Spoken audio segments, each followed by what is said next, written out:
agony. Was she remembering laughter in sunlit halls, or simply unable to imagine leaving him alone in the dark? The venom's rhythm never changed. The bowl would fill. Loki would suffer. Sigyn would endure.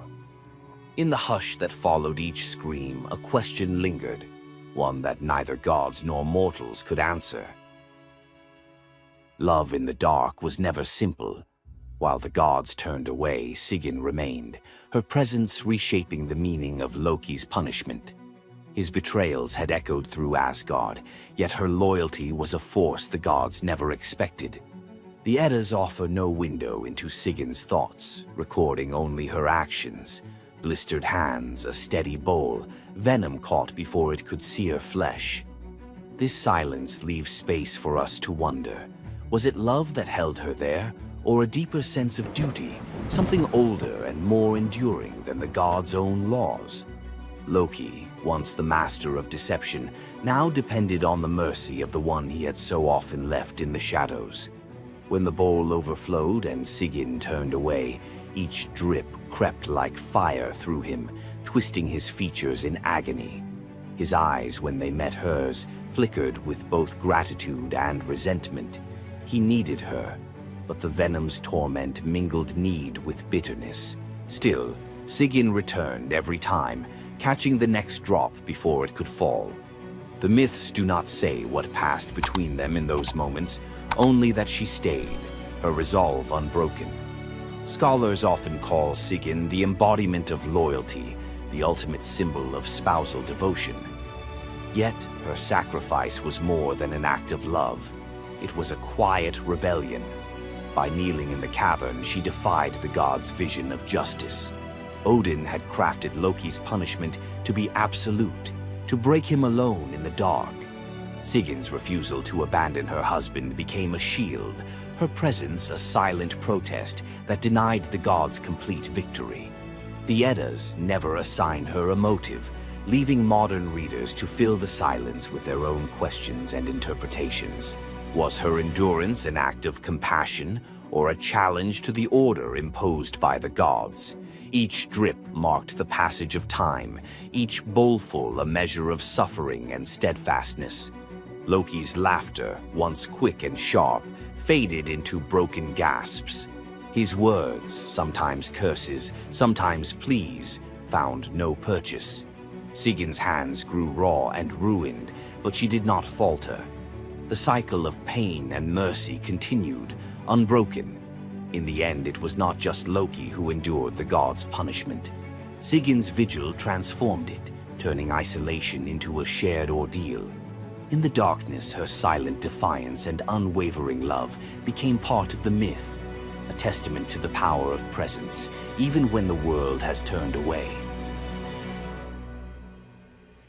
Sigyn's vigil stands as one of Norse myth's quiet marvels, a steady presence in the shadows, her strength measured not in battle, but in endurance beside the one the gods condemned.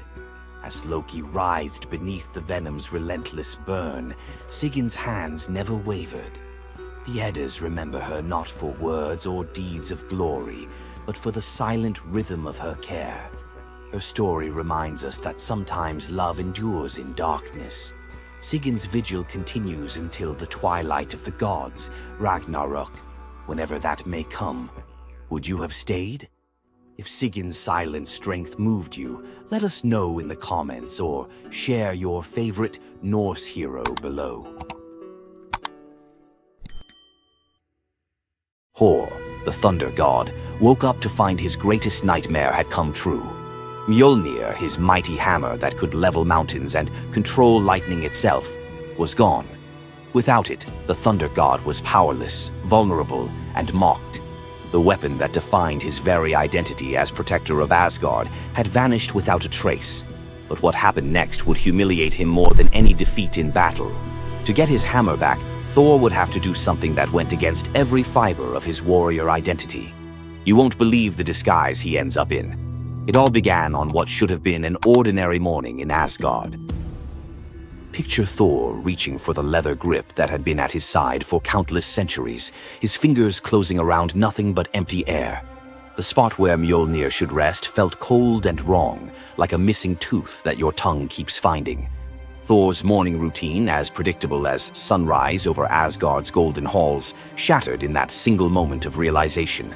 The hammer forged by dwarven masters, the weapon that could summon lightning and level mountains, had vanished without so much as a whisper of sound. The initial shock hit Thor like a physical blow. His hand remained suspended in space, still reaching for what wasn't there. Then panic crept in, cold and relentless. He let out a blood-curdling roar of sheer rage, the whole palace trembling. Without Mjolnir, he was powerless, vulnerable, and mocked, stripped of the weapon that made him Asgard's primary defender. The enemies that prowled the borders of the 9 realms knew about his mighty hammer. They counted on Thor's strength to keep them at bay. Now that strength was gone. Word spread through Asgard's halls faster than wildfire. The other gods gathered in emergency council, their faces grave as they grasped the full scope of the crisis. Odin's ravens had brought no news. The watchmen at the gates had seen nothing. Mjolnir had simply disappeared, as if it had never existed at all. The assembled gods understood what Thor's loss meant for their realm. Asgard stood vulnerable, its greatest protector reduced to a shadow of his former self. Loki stepped forward through the crowd of worried gods, his familiar, cunning smile playing at the corners of his mouth. He offered to investigate the theft using his shape-shifting abilities, volunteering to venture where other gods could not go undetected. The council accepted his proposal immediately, desperate for any lead in their search. Thor watched his brother prepare for the mission, knowing that Loki's success or failure would determine his own fate. Loki first borrowed Freya's magic feathered coat, allowing him to fly in falcon form to Jotunheim without raising alarms. Each dead end pushed Thor deeper into desperation. He imagined facing his enemies defenseless, their laughter echoing as they realized the thunder god carried no thunder. The trail finally led to the most dangerous territory of all, Jotunheim, the realm of the giants. Loki strode into the council chamber with the confident gait of someone who had solved a mystery, but his expression carried an ominous weight. The giant Thrym, lord of the frost giants, had openly boasted about his theft from his massive throne of ice and stone. He had buried Mjolnir 8 leagues beneath the frozen earth of his realm, thrice deeper than any giant's hall, he claimed, placing it where even Thor's strength would be useless. Thrym had what he thought was a simple demand for the Norse gods. He wanted the beautiful goddess Freya as his bride in exchange for the hammer's return. The giant had fixated on her legendary beauty and grace, convinced that possessing both Mjolnir and the goddess of love would make him the most powerful being in all the 9 realms. His arrogance knew no bounds as he described his elaborate wedding plans to Loki, speaking of golden halls and feasts that would last for weeks. Thrym believed the gods had no choice but to accept his terms. When Loki spoke to the council about Thrym's demand, the council fell silent. Freya's reaction shattered the tense quiet that followed Loki's report, causing her rage to break the Brysinger necklace, its gems scattering across the floor in glittering fragments. She declared she would rather throw herself into the deepest ocean than marry the frost giant who dared make such a demand. The gods found themselves trapped in an impossible situation. They could sacrifice one of their most beloved goddesses to a giant's lust, or they could leave Thor permanently weakened and Asgard vulnerable to every enemy that prowled the borders. The council erupted in frantic debate. Some suggested launching a full assault on Jotunheim, but Thrym's fortress was impregnable and his army vast. Others proposed trickery or negotiation, but every path led to either devastating war or humiliating surrender. Heimdall, the far-seeing guardian who watched over the Rainbow Bridge, had remained silent throughout the heated discussions. When he finally spoke, his words stopped every conversation in the hall. His suggestion was so outrageous, so completely unthinkable, that even Loki's jaw dropped open in shock. The gods stared at Heimdall as if he had lost his mind, but they were out of other options. What he proposed, however, would challenge everything Thor stood for as a warrior. Heimdall's words hung in the air like a challenge to the very foundations of Norse honor. The far-seeing god had suggested that Thor disguise himself as a bride and infiltrate Thrym's wedding feast to recover Mjolnir. He spoke with calm authority, tie housewife's keys about his waist, and pin bridal jewels upon his breast. The idea was so fundamentally opposed to Norse concepts of masculine honor that Thor's initial response shook the very walls of Asgard. He declared the plan preposterous and swore he would never hear the end of it if word spread that the thunder god had dressed as a woman. The assembled gods watched in tense silence as their mightiest protector wrestled with a challenge that could not be solved through brute force or lightning strikes. They had already considered launching a full assault on Jotunheim, but Thrym's fortress was impregnable and his army vast. No other choice remained. Thor paced the hall like a caged wolf, his massive fists clenched as he grappled with the impossible choice between his warrior's pride and his duty to protect Asgard. Every instinct in his body rebelled against the idea of abandoning his identity as a fearsome warrior to play the role of a delicate bride. Loki stepped forward with barely contained excitement, volunteering to accompany Thor as his maidservant. The trickster god's eagerness to participate in this elaborate deception revealed his true nature. While Thor struggled with the concept, Loki was already plotting the specifics of costumes, mannerisms, and the lies they would need to maintain throughout their dangerous mission. The transformation began with layers of bridal linen draped over Thor's massive frame. Servants brought forth delicate jewelry, housewife's keys that symbolized domestic authority, and a dainty hood for his head. Finally came the precious necklace of Brisingr. Each item added to the disguise felt like another blow to Thor's warrior identity. When he finally looked at his reflection, the god of thunder saw an unconvincing bride staring back at him. Thor finally accepted the plan because no alternative existed. The unlikely pair prepared to set off for enemy territory, where their deception would face its ultimate test among giants, eager to celebrate their lord's triumph. The great hall of Thrym's fortress buzzed with excitement as giants gathered to witness their lord's marriage to the most beautiful goddess in all the 9 realms. Thor sat at the high table in his bridal disguise, surrounded by massive frost giants who raised their drinking horns in celebration. The feast spread before them displayed the giants' wealth and power. Roasted oxen filled enormous platters, fresh salmon gleamed on silver dishes, and barrels of mead stood ready to fuel the night's festivities. Thor's legendary appetite struck like a thunderbolt. He polished off an ox and ate whole salmon in moments, tearing through the meat as if he hadn't eaten in weeks. 3 measures of mead vanished as quickly as if someone had poured them into a bottomless pit. The assembled giants watched in stunned silence as the delicate bride consumed more food than most warriors could handle. Thrym's eyes narrowed with growing suspicion. This goddess ate like a battle-hardened warrior, returning from a long campaign, not like the refined Freya he expected to marry. Loki stepped forward with the smooth confidence of a master storyteller. He spun a tale about Freya's 8-day fast in eager anticipation of reaching Jotunheim and marrying the mighty Thrym. The explanation painted a picture of a lovesick goddess, so excited about her wedding that she had refused all food during her journey. The giants nodded in understanding, their suspicions melting away as they accepted this romantic explanation.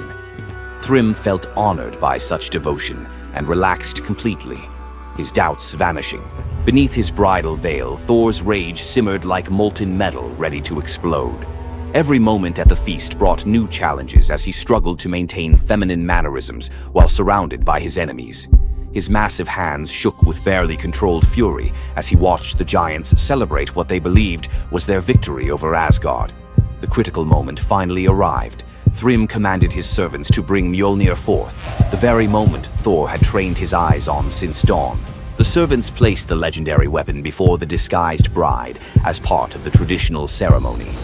Thor's fingers closed around Mjolnir's familiar handle, and lightning immediately crackled through the hall. He ripped away his bridal veil and roared his true identity to the shocked giants. Thrym's eyes widened in terror as he realized the bride he had been celebrating was actually the god of thunder himself. Thor swung Mjolnir, killing Thrym instantly after crushing his skull with Mjolnir, then turned on the assembled giants, and even the pleading giantess met Mjolnir's crack before the hall fell silent. The theft that had begun with arrogance ended in complete destruction. This tale reveals how even the mightiest heroes must sometimes sacrifice their pride to protect what matters most.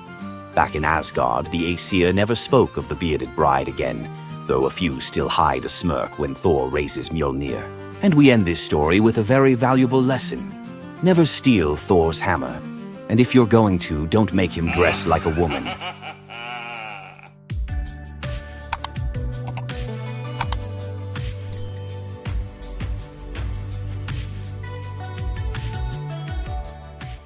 What makes Zeus, the mighty king of the Greek gods, one of the most fascinating figures in mythology? Is it his unparalleled power over the skies, his cunning strategies, or the sheer drama of his endless affairs?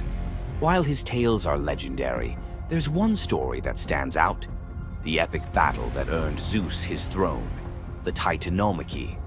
This isn't just a story of a god's rise to power, it's a tale of rebellion, alliances, betrayal, and the ultimate struggle between two generations of divine beings.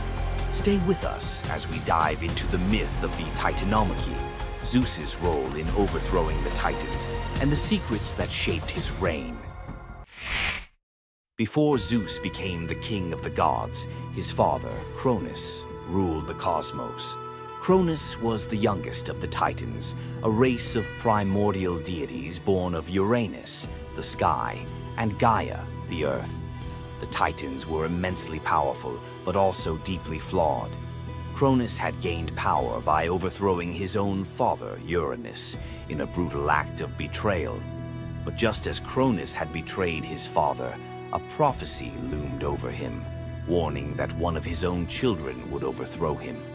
To prevent this, Cronus took a horrifying precaution.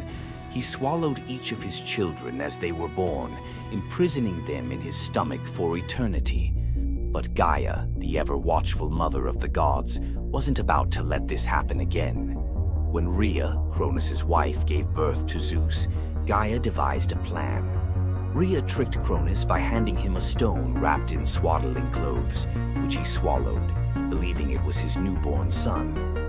Meanwhile, Zeus was spirited away to a hidden cave on the island of Crete, where he was raised in secret.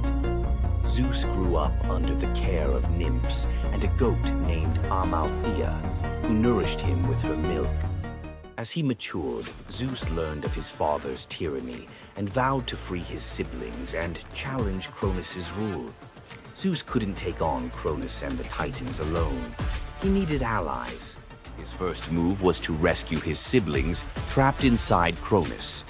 With the help of the goddess Metis, Zeus tricked Cronus into drinking a potion that caused him to vomit up his children: Hestia, Demeter, Hera, Hades, and Poseidon, fully grown and ready for battle. Now united, the 6 Olympian siblings declared war on Cronus and the Titans. But the Titans were powerful, and the war, known as the Titanomachy, would rage for 10 years with no clear victor. Realizing they needed an advantage, Zeus turned to the most unlikely of allies, the Hecatonchires and the Cyclopes. These were monstrous children of Gaia and Uranus, imprisoned in Tartarus by Cronus out of fear of their immense power. The Hecatonchires had 100 hands and unparalleled strength, while the Cyclopes were master craftsmen. Zeus descended into Tartarus, defeated its terrifying guardians, and freed these imprisoned beings. In gratitude, the Cyclopes forged weapons for Zeus and his brothers. Zeus received the thunderbolt, Poseidon the trident, and Hades a helmet of invisibility. With these tools and the raw power of the Hecatonchires, the Olympians finally had the upper hand. The final clash of the Titanomachy was a cosmic spectacle. The Titans, led by Cronus, unleashed their full fury, shaking the very foundations of the universe. Mountains crumbled, seas boiled, and the skies erupted in chaos. But Zeus and his allies were relentless. Zeus hurled his thunderbolts with unerring precision, scorching the battlefield and scattering the Titans' ranks.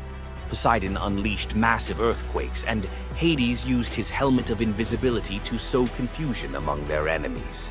The Hecatonchires proved invaluable, hurling massive boulders with their 100 hands, overwhelming the Titans. One by one, the Titans fell, their immense power no match for the combined might of the Olympians and their allies. Cronus was the last to fall. Zeus struck him down with a thunderbolt so powerful that it split the skies. With Cronus's defeat, the Titanomachy was over. With the Titans defeated, Zeus and his siblings faced a choice: what to do with their vanquished foes. In a move both strategic and ruthless, Zeus imprisoned the Titans in Tartarus, deep within the underworld, where they would remain for eternity under the watchful eye of the Hecaton Kyries. Zeus then divided the cosmos with his brothers. He claimed the skies as his domain, Poseidon took the seas, and Hades ruled the underworld. Together they established the rule of the Olympians, with Zeus as their undisputed king. But the Titanomachy left scars. Gaia, enraged by the imprisonment of her Titan children, gave birth to new monstrous beings to challenge Zeus's reign. Among them was Typhon, a creature so fearsome that even the gods trembled before him. Typhon's battle with Zeus is another story for another day, but it serves as a reminder that power in the ancient world was never secure. Zeus's rise to power marked the beginning of a new era, but his reign was anything but peaceful. While he was the king of the gods, his rule was marked by constant challenges, from rebellious mortals to jealous deities and his own unquenchable desire for love and control. Zeus was both a protector and a tyrant, a figure who inspired awe and fear. His thunderbolts were a symbol of justice, but they were also a tool of destruction. He fathered countless children, both mortal and divine, and his many affairs often sparked conflict among the gods. Yet, despite his flaws, Zeus's rule brought stability to a chaotic world. Under his reign, the gods established order, overseeing the realms of humans and maintaining the delicate balance between earth, sea, and sky. The myth of Zeus and the Titanomachy isn't just a tale of war. It's a story about the cycles of power and rebellion. Just as Zeus overthrew Cronus, who had overthrown Uranus, Greek myths suggest that even the mightiest rulers are vulnerable to the forces of change. Zeus's story reminds us that leadership comes with its own set of challenges. It's not just about gaining power, it's about maintaining it, often at great cost. Zeus's rise to power is one of the most thrilling tales in mythology, filled with battles, alliances, and sacrifices. But what do you think? Was Zeus a just ruler, or was he simply another tyrant destined to fall like the Titans before him? Let us know your thoughts in the comments below. Don't forget to like this video if you enjoyed this dive into Greek mythology, share it with fellow myth lovers, and subscribe to our channel for more epic tales from the ancient world. Until next time, remember, the gods may rule from above, but their stories remind us of the struggles we all face below. You thought fairy tales were magical. Think again. The real origins of these classic tales are disturbing, gruesome, and filled with horror. Many of these stories have been sanitized for modern audiences, but their original versions were filled with betrayal, curses, and brutal consequences. From Pinocchio's horrifying fate to the true story of Bluebeard, let's dive into the darker side of fairy tales that history tried to erase. Fairy tales weren't always about happily ever after. Many of them were cautionary tales, warning of real dangers, human cruelty, and supernatural horrors. One, the original Pinocchio, a gruesome fate. Before Disney made him a lovable puppet, Carlo Collodi's original Pinocchio was a terrifying little troublemaker. Instead of learning his lesson, he was hanged from a tree by a group of bandits, left to suffocate as a punishment for his misdeeds. 2. Bluebeard, the serial killer's tale. Bluebeard was not a misunderstood nobleman. He was a full-blown serial killer. In Charles Perrault's version, Bluebeard marries multiple women and forbids them from entering one locked room. When his latest wife disobeys, she discovers the corpses of his past wives hanging from hooks. He nearly kills her too, but she's saved at the last second by her brothers. Some believe this gruesome tale was inspired by real-life figures like Gilles de Rais, a nobleman convicted of horrific crimes. 3. The Pied Piper, a tale of mass disappearance. The Pied Piper of Hamelin was not just about a man who played music to lead away rats. He also took the children. In some versions, the town refuses to pay him for his services, so he takes revenge by luring all of their children into a cave, where they are never seen again. Historians believe this could be based on a real event, where an entire group of children from Hamelin mysteriously vanished in the Middle Ages. 4.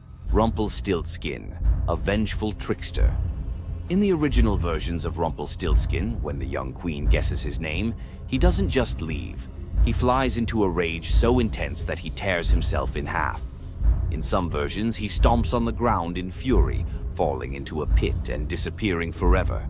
His obsession with taking the queen's child has led some to believe he wasn't just a trickster, but something far darker. 5. The Robber Bridegroom, a wedding night nightmare. This lesser-known grim tale tells the story of a young woman forced to marry a wealthy man. Suspicious of her husband-to-be, she follows him to his home, only to discover that he and his band of robbers murder and eat women. She watches in horror as they butcher a young girl, cutting her into pieces. Luckily, she escapes and exposes them, leading to their execution. 6. The Juniper Tree, a tale of cannibalism and revenge. One of the most horrifying grim fairy tales, The Juniper Tree tells of a stepmother who decapitates her stepson, cooks his body, and feeds it to his unsuspecting father. The boy's sister buries his bones under a juniper tree, and from the tree the boy returns as a vengeful spirit, transforming into a bird and dropping a millstone on his stepmother, crushing her to death. 7. The Girl Without Hands, a story of betrayal and survival. In this disturbing fairy tale, a poor man accidentally sells his daughter to the devil in exchange for wealth. When she resists the devil's temptations, her own father chops off her hands to fulfill the bargain.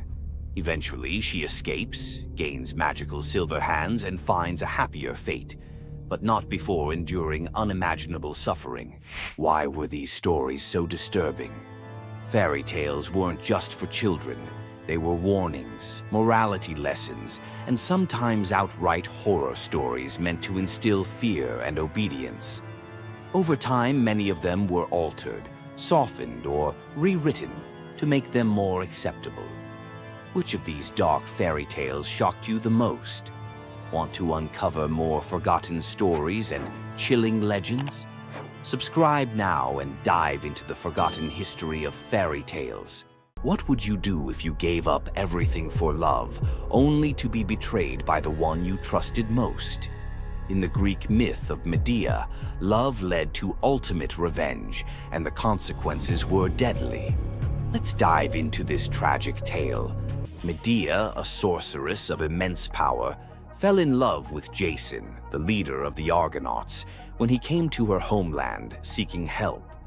Medea, who was deeply in love with him, used her magic to aid him in his quest for the Golden Fleece. She betrayed her own family, murdered her brother, and helped Jason achieve his goal, all out of love for him. Once Jason had the fleece, Medea fled with him to Greece, where they started a life together. But as time went on, Jason's love for Medea faded. He decided to marry Glauce, the daughter of Creon, the king of Corinth, in an effort to secure a more powerful position. Medea, heartbroken and furious at the betrayal, decided to exact her revenge. She used her powers to craft a poison so deadly that it would burn Glauce alive when she put on a beautiful dress that Medea had sent her as a gift. But Medea didn't stop there. In her grief and rage, she murdered her own children, Jason's children, to ensure he would suffer the most for his betrayal. The pain of losing everything she loved was unbearable, and Medea, having left nothing behind but destruction, fled to Athens, leaving Jason to wallow in his sorrow and regret. Medea's story is a tragic reminder of the destructive power of betrayal and the extreme lengths to which love can drive someone. Sometimes love is not only blind, but it can also lead to devastation and vengeance. Does Medea's vengeance leave you thinking about the darkest side of love? Subscribe for more ancient Greek myths filled with twists, power, and passion. Ever wondered what it would be like to walk through the ancient world and encounter mythical creatures from Greek mythology? Get ready to meet the beasts that shaped legends. In Greek mythology, creatures were more than just beasts. They were symbols of the forces of nature, God's will, and humanity's struggle with the unknown. From the terrifying Minotaur lurking in the labyrinth to the mesmerizing sirens luring sailors to their doom, these creatures were as captivating as they were dangerous. The mighty Hydra, with its multiple heads that regrew each time they were cut off, was a symbol of unstoppable power. The Cerberus, the three-headed dog guarding the gates of the underworld, represented the barrier between life and death. But not all mythical creatures were monsters. The graceful Pegasus, a winged horse born from the blood of Medusa, symbolizes freedom and the pursuit of the heavens. These creatures still live on in our stories, haunting the shadows of ancient Greece and whispering through the winds of time. Which Greek mythological creature fascinates you the most? Share your thoughts and don't forget to subscribe for more legendary tales from Greek mythology. Imagine being one of the greatest hunters in the world, known for your unmatched speed and skill. But despite all your abilities, your destiny is determined by a simple golden apple. Let me tell you the tragic tale of Atalanta, the huntress who couldn't escape her fate. Atalanta was abandoned at birth by her father, Zeus, who didn't want a daughter. Left to die in the wilderness, she was raised by a she-bear, learning to hunt and survive. As she grew, Atalanta became a legendary warrior, her skills in hunting unmatched. But no matter how great she became, she could never escape one thing: her prophecy. A prophecy foretold that Atalanta would only marry a man who could outrun her in a race. As the years went by, many suitors came, eager to win her hand. But Atalanta, fiercely independent, defeated them all. Her speed was unbeatable, and no man could match her skill. Then came Meleager, a brave hero who had heard of Atalanta's strength and beauty. Unlike the others, he didn't boast about his abilities. Instead, he came prepared with a plan. Meleager, knowing Atalanta's curse, asked the goddess Aphrodite for help. She granted him 3 golden apples, which he used to distract Atalanta during their race.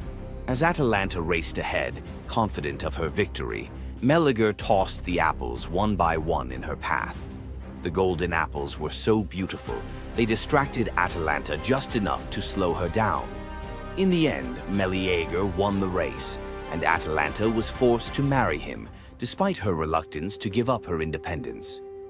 But the story doesn't end in happiness. Atalanta and Meleager's marriage was plagued with regret. Atalanta, still driven by her need for freedom, felt trapped by the very love she couldn't escape. And in the end, Meleager, whose destiny was also marked by the gods, tragically died before she could ever truly be free. Atalanta's story is a tale of love, fate, and the clash between personal destiny and desire. Despite her unmatched strength and independence, her fate was sealed by love, and her story remains a tragic reminder of how even the most powerful can be brought down by what they cannot control. If Atalanta's bittersweet story of fate and love left you in awe, subscribe for more untold Greek myths and the heroes who shaped the ancient world. You've heard of a goddess whose beauty was unmatched. But what if I told you that her beauty wasn't what it seemed? In fact, her allure led to some of the darkest consequences in ancient myth. This goddess, adored by many, held the power to captivate anyone with a mere glance. She was so beautiful that her charm could sway the gods, kings, and mortals alike. But this beauty came with a deadly price. The goddess we're talking about is none other than Aphrodite, the Greek goddess of love and beauty. While she is often depicted as the epitome of grace, sensuality, and allure, her beauty was more of a curse than a gift. Aphrodite's powers extended beyond just physical beauty. Her charm was irresistible, but it came at a cost. Her very presence could bring turmoil. Many heroes and kings fell victim to their obsession with her. Take Paris, for instance. His decision to choose Aphrodite as the fairest of the goddesses set in motion the events that led to the Trojan War. His desire for her beauty caused the death of thousands and the fall of Troy. But Aphrodite's beauty didn't just destroy men, it could break gods too. The tale of her and Ares, the god of war, exemplifies this. While Aphrodite was married to Hephaestus, the god of blacksmiths, her passionate affair with Ares led to chaos among the gods. Her beauty wasn't just about attraction, it caused jealousy, betrayal, and ultimately destruction. Despite her dazzling appearance, Aphrodite was also a figure of deceit and destruction, proving that beauty, when it holds such power, can be dangerous. It's no wonder the ancient Greeks warned that appearances can be deceiving. Aphrodite's beauty may have dazzled the world, but her story teaches us that sometimes what's on the surface can mask a much darker reality. So, was Aphrodite's beauty a blessing or a curse? The myths suggest that beauty, when wielded by the gods, is never what it seems.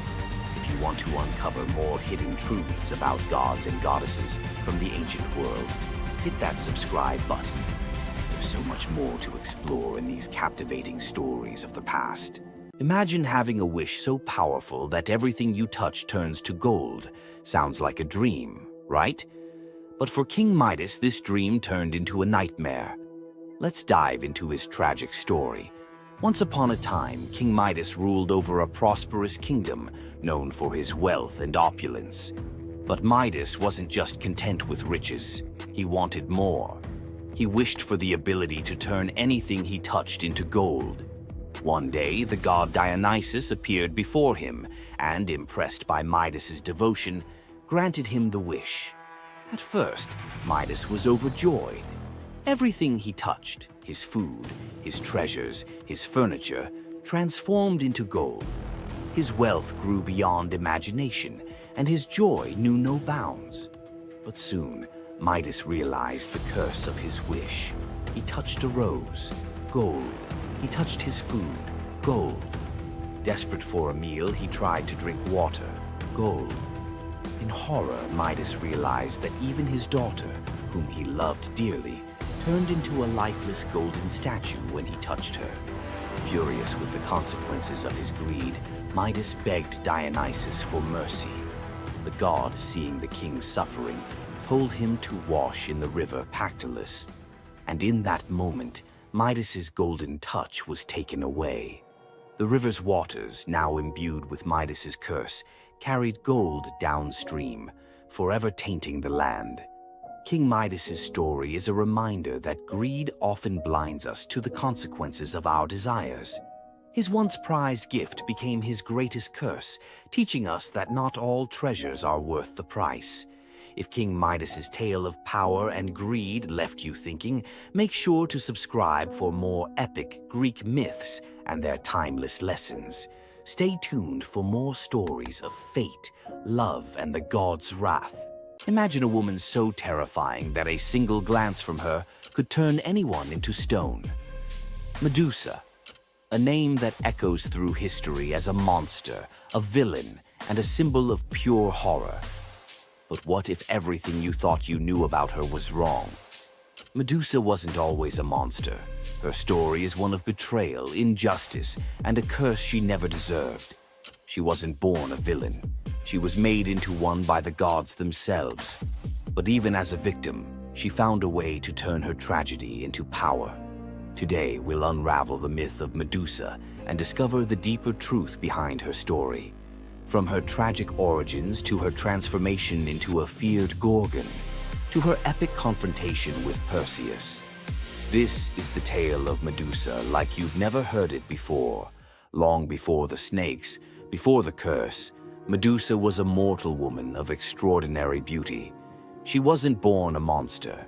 She was born human, the daughter of the sea gods, Phorcys and Ceto. While her sisters, Stheno and Euryale, were immortal Gorgons, Medusa stood apart as the only mortal among them. But it wasn't her mortality that set her apart. It was her beauty. Medusa's golden hair, radiant complexion, and striking eyes captured the attention of everyone, even the gods. She served as a priestess in the temple of Athena, goddess of wisdom and war, vowing to remain pure and devoted to the goddess. This is where her life took a tragic turn. According to the myth, Poseidon, the god of the sea, became infatuated with Medusa. Overcome by desire, he pursued her relentlessly, and one fateful day he cornered her in Athena's temple. Medusa, defenseless, could not escape his wrath. But instead of protecting her, Athena turned her fury against Medusa. The goddess, enraged by the desecration of her temple, cursed Medusa for what had happened, punishing the victim instead of the perpetrator. Athena's curse transformed Medusa into a Gorgon, a being so hideous that no one could bear to look at her. Her golden hair turned into a nest of venomous snakes, and her eyes became so powerful that a single glance could turn living creatures to stone. This moment defined Medusa's new existence. Once revered for her beauty, she was now feared and hunted as a monster. But beneath the horror of her transformation lay a deeper question. Was Medusa truly cursed, or had she been given a weapon to defend herself in a world that had betrayed her? Medusa fled from civilization, retreating to a remote island where she lived in solitude. Here she came to terms with her new form and the terror it inspired. The snakes in her hair hissed constantly, and her reflection, once a source of pride, was now a weapon she couldn't dare to look at. But the world wouldn't let her rest. Tales of the monster of the island spread across Greece, and soon warriors came seeking glory by trying to slay her. None succeeded. Each challenger who entered her domain fell victim to her petrifying gaze, their bodies forever frozen in stone. Medusa's life became one of survival, fending off those who sought to destroy her while grappling with the isolation of her curse.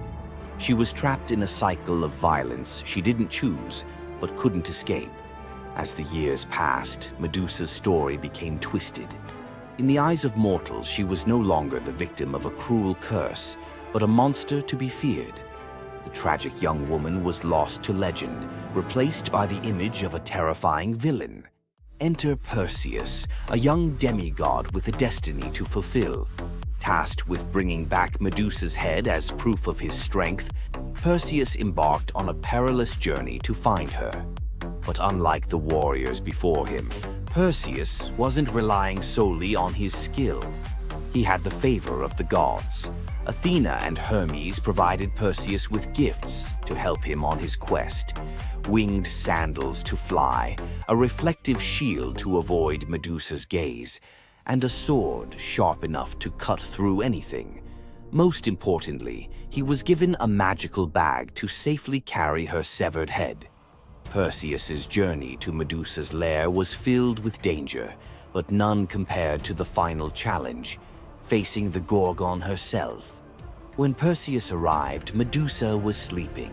For the first time in years, she looked peaceful, an almost human reminder of who she once was. But Perseus couldn't afford to hesitate. Using the reflective shield as a mirror, he avoided her petrifying gaze and struck with precision, severing her head in one swift motion. The blood that spilled from Medusa's neck gave birth to two incredible beings, Pegasus, the winged horse, and Chryser, a golden giant. Even in death, Medusa's body produced miracles, a testament to the power she had carried within her. Perseus carried Medusa's severed head back to Greece, where it became both a trophy and a weapon. Her gaze retained its power, turning enemies into stone, and Perseus used it to defeat his foes and protect his people. But Medusa's story didn't end with her death. Over time, her image transformed from that of a monster to a symbol of strength and defiance. Women, especially, began to reclaim her story, seeing her as a figure who resisted the gods and survived unimaginable betrayal. Today, Medusa is more than a mythological figure. She's an icon. Her face appears in art, literature, and even modern movements that challenge systems of power and oppression. But the question remains, was Medusa truly a monster, or was she a victim of a world that feared her power? Medusa's story is a reminder that myths are more than just tales of gods and heroes. They're reflections of human nature, of the injustices and triumphs we still see today. So, what do you think?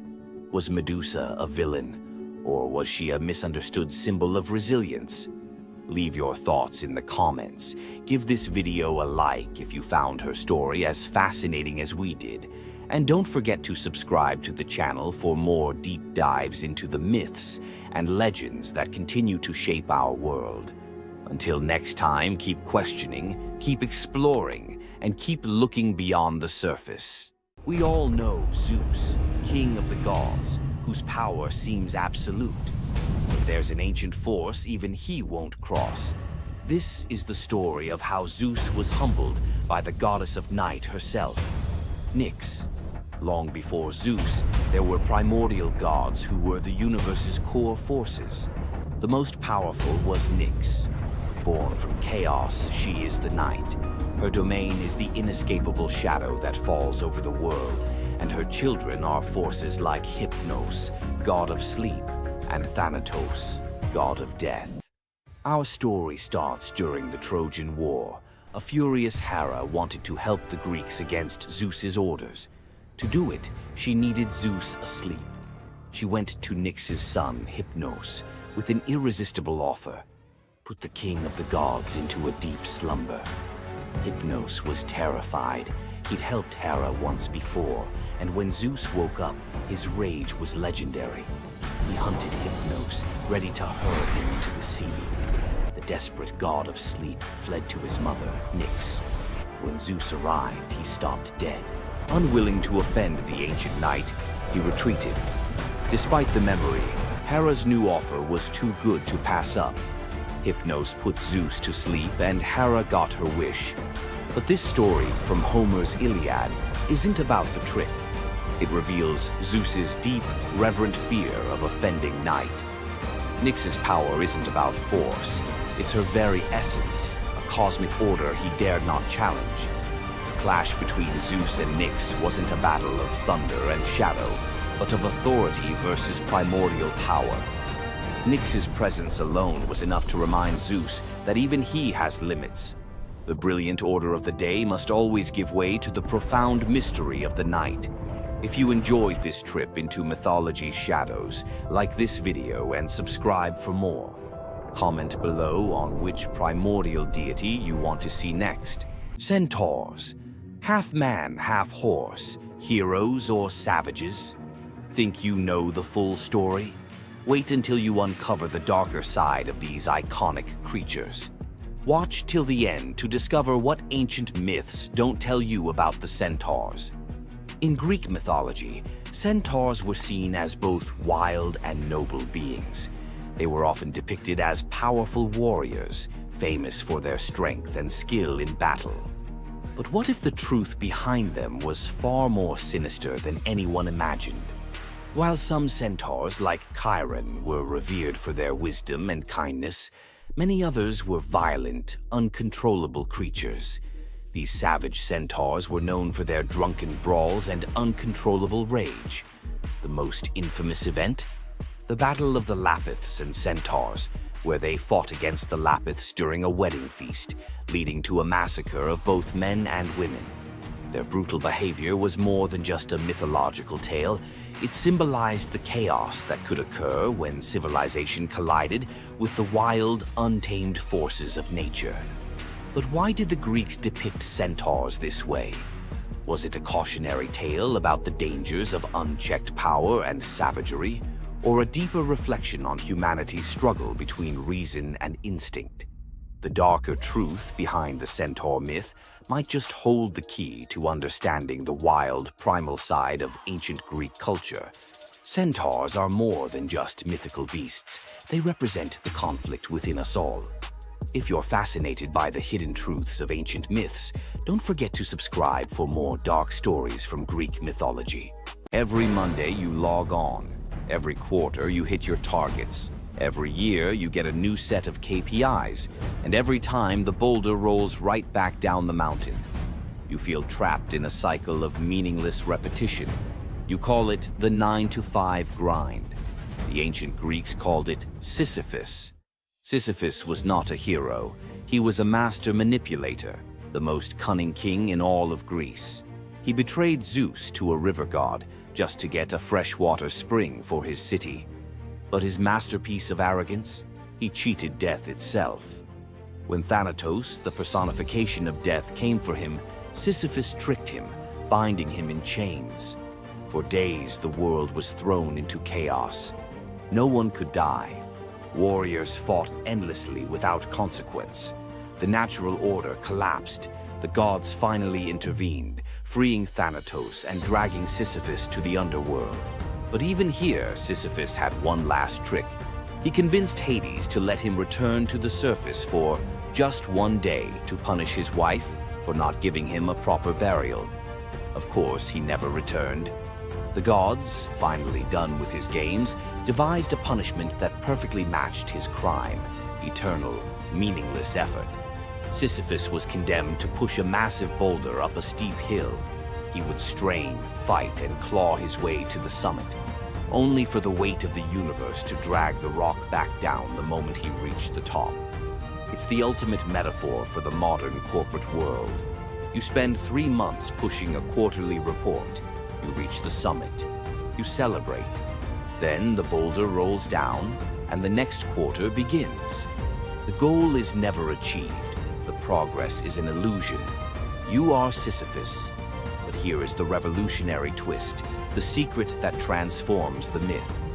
The philosopher Albert Camus saw Sisyphus not as a victim, but as the absurd hero. Sisyphus's freedom doesn't come from escaping the mountain, but from accepting the struggle. The moment he acknowledges the futility, the moment he finds meaning in the push itself, in the sweat, the effort, the sheer defiance of continuing, he defeats the gods. His walk back down the mountain is not a walk of defeat, but a moment of conscious, deliberate choice. It is the moment he chooses to be happy. So, the next time your KPI rolls back down the hill, remember Sisyphus. The goal is irrelevant. The only true freedom is finding joy in the effort, not the outcome. Loki's punishment was brutal. Bound deep within a cavern, his body lashed to 3 jagged rocks with the entrails of his own son. Above him, a serpent hung poised, venom dripping relentlessly onto his exposed skin. This scene, drawn from the poetic Edda and the prose Edda, became a symbol of both divine vengeance and suffering that echoed through Norse legend. But the gods never counted on one presence: Sigyn, Loki's faithful wife. Her hands trembled as she knelt beside him, catching each drop of poison before it could sear his flesh. Her quiet devotion became a fragile shield against the god's wrath. Why did she choose loyalty over escape? The answer reveals a truth about love that endures even when the world itself seems lost to darkness. Yet before the cavern, before the venom and the silence, there was a betrayal that shook the heart of Asgard. Balder was the light of Asgard, cherished by gods and mortals alike. His laughter filled the halls, a warmth that even the golden apples of Idun could not rival. When ominous dreams began to trouble him, his mother Frigg, desperate to protect her son, secured oaths from every creature and object in existence never to harm him. All, that is, except the mistletoe, too slight, too innocent to warrant suspicion. Loki saw opportunity in what others dismissed. He fashioned a dart from that fragile branch and sought out Hoder, Balder's blind brother. "Here," Loki murmured, placing the weapon in Horder's uncertain grasp. "Let me guide your hand." The dart struck its mark. In an instant, Balder's light was snuffed out, his presence gone from the world. The gods stood in stunned silence, their joy shattered. Loki lingered in the shadows, the faintest smile on his lips, before slipping away unseen. The prose Edda tells us the pyre burned for 9 nights. Balder's wife, Nanna, overcome with grief, cast herself onto the flames, her spirit entwined with his. The gods heaped treasures upon the funeral bier, Odin's ring Draupnir, Balder's own ship Hringhorni, to honor him, but no offering could fill the void left behind. The air grew heavy with suspicion. As the smoke twisted skyward, word spread of an old woman whispering to Herder in the moments before the fatal blow. When Thor forced the truth from a trembling servant, silence fell like a shroud. Loki's name was not spoken, but its weight pressed upon every heart. The gods had tolerated his mischief, his clever lies, even the theft of Sif's hair. But this was different.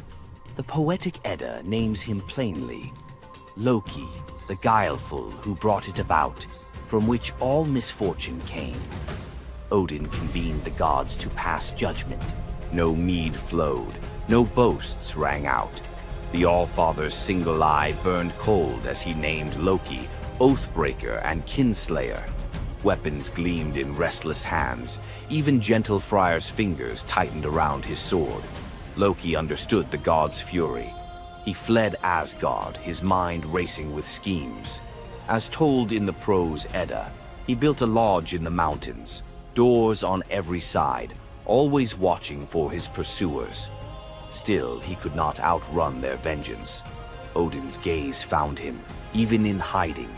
When the gods arrived, Loki tried to slip away, transforming into a salmon to evade capture in the river's swift current. But Thor's grip proved stronger than fate. Dragged back through the gates he once helped raise, Loki passed faces twisted with anger and betrayal. The gods' judgment was swift.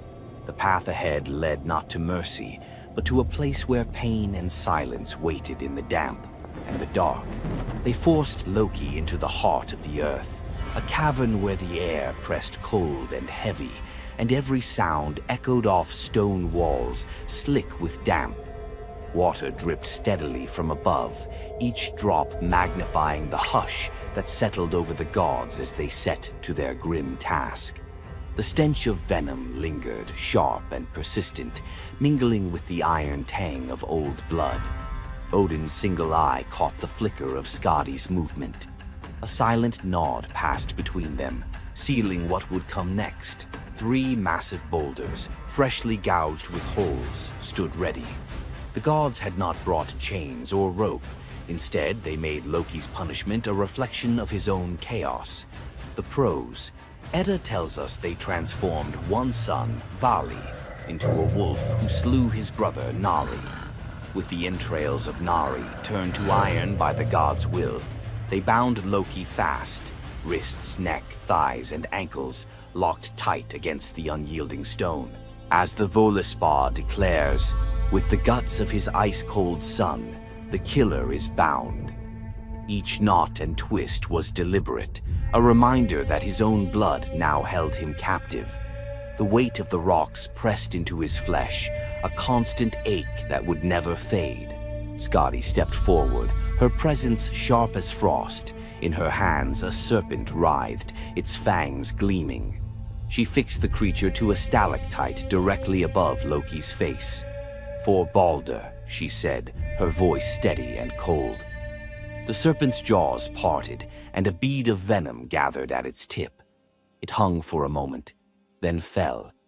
Loki's scream reverberated through the cavern, his body arching in agony as the venom burned into his skin. The pain was relentless, searing into bone, and the world above felt its echoes, earthquakes shaking Midgard, rivers shifting, the roots of Yggdrasil quivering. The gods watched in silence, their faces unreadable. Justice, they believed, had been served, As the serpent's venom continued its slow assault, the rhythm of torment became all-consuming. The next drop formed, poised to fall. Then a figure emerged at the edge of the chamber, a woman, silent, a wooden bowl cradled in her hands. Sigin's arms were blistered, her sleeves stained, but her grip was unwavering as she stepped into the circle of pain. The cavern held its breath. Sigyn knelt, her presence a quiet defiance. The venom hissed into the bowl, wood darkening with each drop. The gods turned away, their judgment complete, but the story within the cavern was only beginning. The bowl rested in Sigyn's hands, its wooden sides polished by hours of silent endurance. She knelt on the cold stone, skirts bunched beneath her, and waited for the serpent's venom to fall. The first drop struck with a hiss, a thin wisp of smoke curling up as Loki's breath caught in his throat.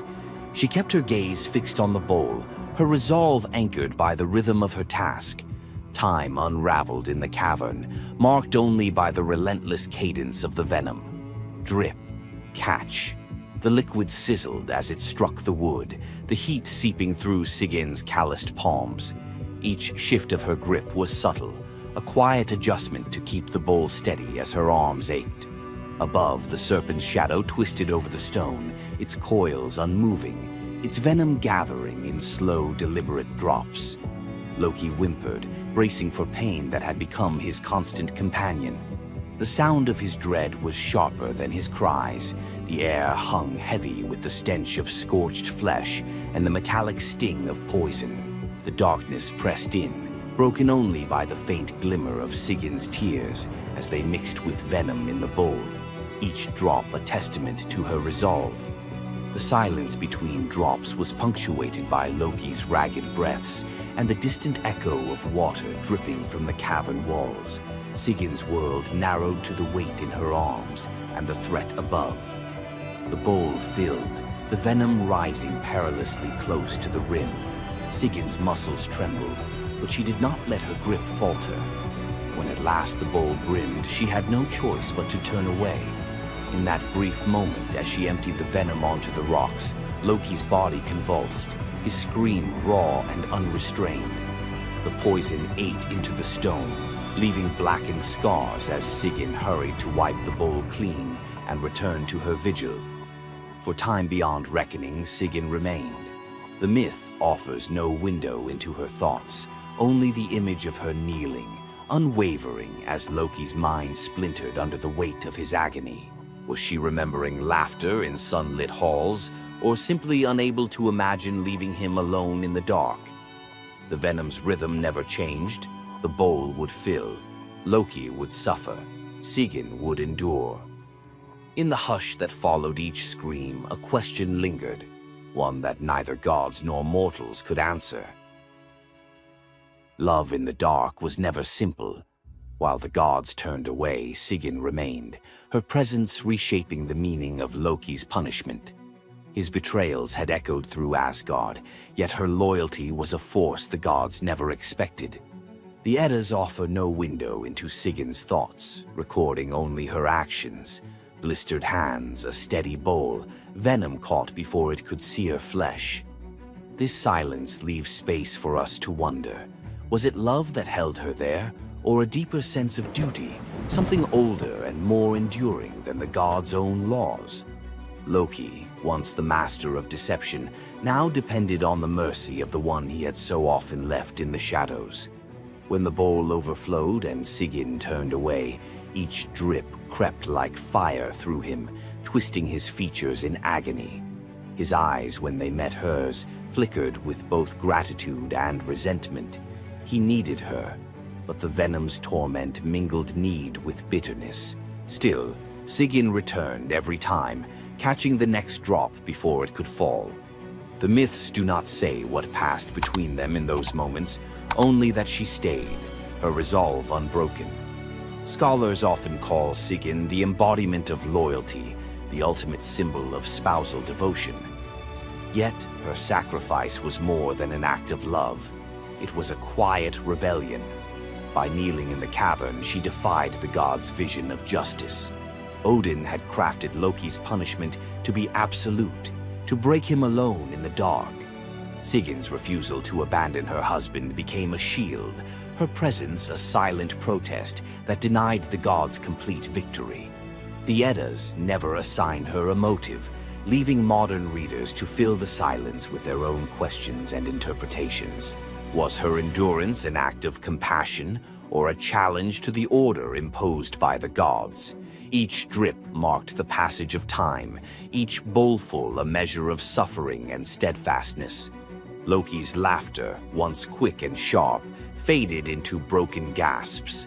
His words, sometimes curses, sometimes pleas, found no purchase. Sigyn's hands grew raw and ruined, but she did not falter. The cycle of pain and mercy continued, unbroken. In the end, it was not just Loki who endured the gods' punishment. Sigyn's vigil transformed it, turning isolation into a shared ordeal. In the darkness, her silent defiance and unwavering love became part of the myth, a testament to the power of presence, even when the world has turned away.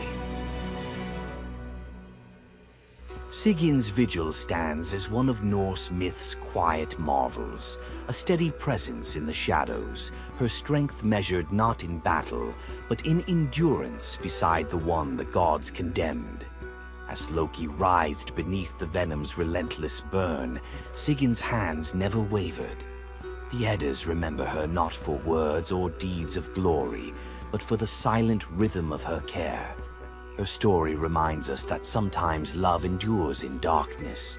Sigyn's vigil continues until the twilight of the gods, Ragnarok, whenever that may come. Would you have stayed? If Sigyn's silent strength moved you, let us know in the comments or share your favorite Norse hero below. Thor, the thunder god, woke up to find his greatest nightmare had come true.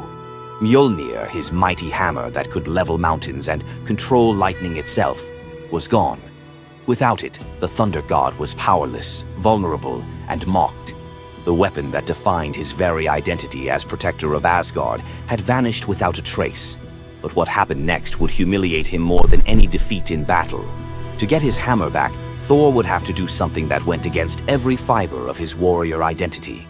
You won't believe the disguise he ends up in. It all began on what should have been an ordinary morning in Asgard. Picture Thor reaching for the leather grip that had been at his side for countless centuries, his fingers closing around nothing but empty air. The spot where Mjolnir should rest felt cold and wrong, like a missing tooth that your tongue keeps finding. Thor's morning routine, as predictable as sunrise over Asgard's golden halls, shattered in that single moment of realization. The hammer forged by dwarven masters, the weapon that could summon lightning and level mountains, had vanished without so much as a whisper of sound. The initial shock hit Thor like a physical blow. His hand remained suspended in space, still reaching for what wasn't there. Then panic crept in, cold and relentless. He let out a blood-curdling roar of sheer rage, the whole palace trembling. Without Mjolnir, he was powerless, vulnerable, and mocked, stripped of the weapon that made him Asgard's primary defender. The enemies that prowled the borders of the Nine Realms knew about his mighty hammer. They counted on Thor's strength to keep them at bay. Now that strength was gone. Word spread through Asgard's halls faster than wildfire. The other gods gathered in emergency council, their faces grave as they grasped the full scope of the crisis. Odin's ravens had brought no news. The watchmen at the gates had seen nothing. Mjolnir had simply disappeared, as if it had never existed at all. The assembled gods understood what Thor's loss meant for their realm. Asgard stood vulnerable, its greatest protector reduced to a shadow of his former self. Loki stepped forward through the crowd of worried gods, his familiar, cunning smile playing at the corners of his mouth. He offered to investigate the theft using his shape-shifting abilities, volunteering to venture